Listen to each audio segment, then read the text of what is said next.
So we've mic'd up the room to do some haze. We did stereo left and right, overheads, and then we've also got a room mic. Hey! Hey! Hey! Now, what I'm going to do is take 3 different takes of haze and line them up in Pro Tools.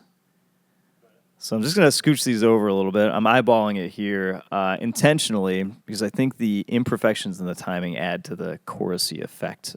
And here's how it all sounds together. Hey! I like that one.